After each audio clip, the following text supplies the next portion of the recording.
All right, everybody, welcome back. Get ready, because today we are diving deep, like never before, Deep. into the world of GPT-5. Absolutely. You know, you always bring you the cutting edge here on the deep dive, but this is the edge of the cutting edge. I was going to say this is the bleeding edge, but that's a little Yeah. macabre, I guess, right? Yeah. But this is something else. It is. We're talking about GPT-5 from OpenAI. Yeah. And Which, it's not even officially launched yet. yeah, they're very secretive about it. We've got all the rumors, all the speculation, and we're going to piece it all together. And even though they're being tight-lipped, there are hints out there. Little breadcrumbs. Yeah, I'm going to follow those breadcrumbs We're going to see where they lead. to try to figure out what this thing is all about. And what it might mean for all of us. That's the big question, right? What is this going to mean for... It is, the implications are huge. Absolutely huge. Right. I mean, we're talking potentially revolutionary changes. To every aspect of life. Every aspect of life. Not exaggerating here, folks. I don't think you are. This is the kind of technology that could completely reshape the way we live and work and even think. Yeah, think about it. So let's start with the basics. Okay. What is it that makes GPT-5 so different from its predecessors? Because we've seen, GPT-3, we've seen GPT-4. We've all played with those. Everyone's had some fun, right? Yeah. Writing poems with the AI and Getting it to write screenplays and all that. But GPT-5 seems to be a whole different ballgame. Yeah, it really does seem to be a step beyond. So what is that step? What have they done? Well, from what we can gather, GPT-5 is going beyond just language, right? It's not just about generating text anymore. Okay, so what is it about then? It seems like it's actually trying to understand the meaning behind the words. Whoa, that's a big jump. It is. It is. It's like it's developing its own kind of reasoning and logic. Like a thinking machine. Well, in a way, yeah. The rumors are that they've made some breakthroughs in how AI processes information. Okay, so we have this AI that can understand the meaning behind the words it generates and can reason. Uh-huh. So, how would that actually play out in the real world? Well, let's take education as an example.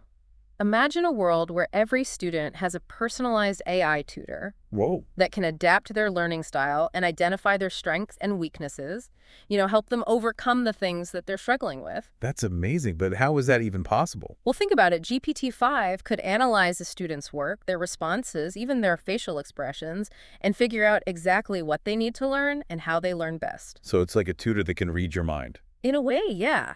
And it can tailor the lessons to each individual student. So no more one-size-fits-all education. Exactly. This could be a game changer, especially for students who struggle in traditional classroom settings. And it could make education more accessible to people all over the world, right? Yeah. Even in places where they don't have access to great teachers. Absolutely. I mean, imagine a world where anyone with an internet connection can have access to the best education possible.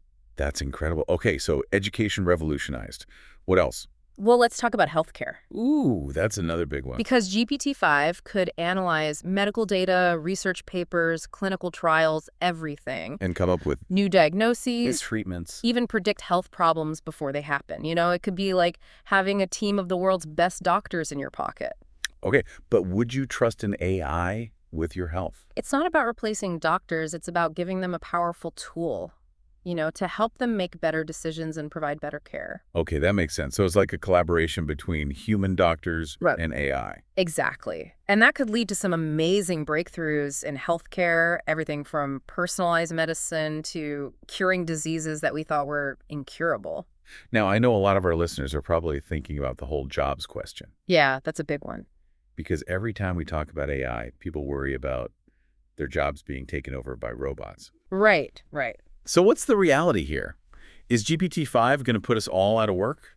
Well, the truth is some jobs will definitely change. There are tasks that AI will be able to do more efficiently than humans. So what happens to the humans? We adapt. We focus on the things that AI can't do. Things like creativity, critical thinking, emotional intelligence, problem solving. So those are the skills we need to be focusing on, right? Absolutely. And GPT-5 can actually help us with those things too. It can be a tool for brainstorming, for exploring new ideas, for pushing the boundaries of what's possible. So it's not about humans versus AI. It's about humans and AI working together. Exactly. It's a partnership, a collaboration. And together, we can achieve things that we could never achieve alone. Okay, so we've talked about education, healthcare, the future of work. What about something a little more fun? Like, how could GPT-5 impact the arts? Oh, that's an exciting area. Imagine AI collaborating with artists to create music, paintings, sculptures, even entire virtual worlds. So we could see new art forms emerging, things we can't even imagine yet. Absolutely. And the creative process itself could be transformed. Artists could use GPT-5 as a brainstorming partner, a source of inspiration, a way to push their own creative boundaries. That's mind-blowing. So GPT-5 could revolutionize art, just like it could revolutionize everything else we've talked about. Yeah, and it could help us tackle some of the biggest challenges facing humanity, like climate change and poverty. Oh, right. We haven't even talked about those yet. Because GPT-5 can analyze massive data sets, model complex systems, So we could use it, develop new clean energy solutions, optimize resource allocation. even predict and prevent natural disasters. Potentially, yeah. We're talking about using AI to solve problems on a global scale. Okay, so we've painted a pretty optimistic picture here. Yeah, we have. But I think it's important to acknowledge that there are also potential downsides. Oh, absolutely. I mean, with any technology this powerful, there are risks. Risks, yeah. So what are some of the ethical considerations we need to be thinking about as we develop and deploy GPT-5?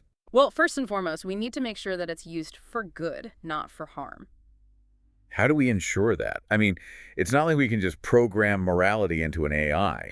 That's the challenge, right? It's not just about the technology itself, it's about the people who control it. So we need strong ethical guidelines, regulations, oversight. We need to have those conversations now, before it's too late. Yeah, because once this technology is out there, it's going to be hard to put the genie back in the bottle. Exactly. We also need to be thinking about things like bias. Right, because AI systems are only as good as the data they're trained on.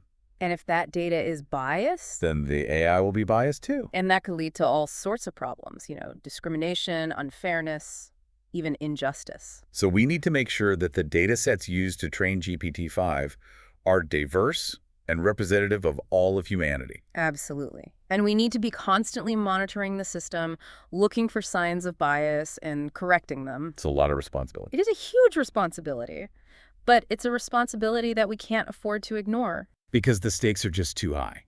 They really are. So to wrap things up, it sounds like GPT-5 has the potential to be both incredibly beneficial and incredibly dangerous. Yeah, it's a powerful tool. And like any tool, it can be used for good or for evil.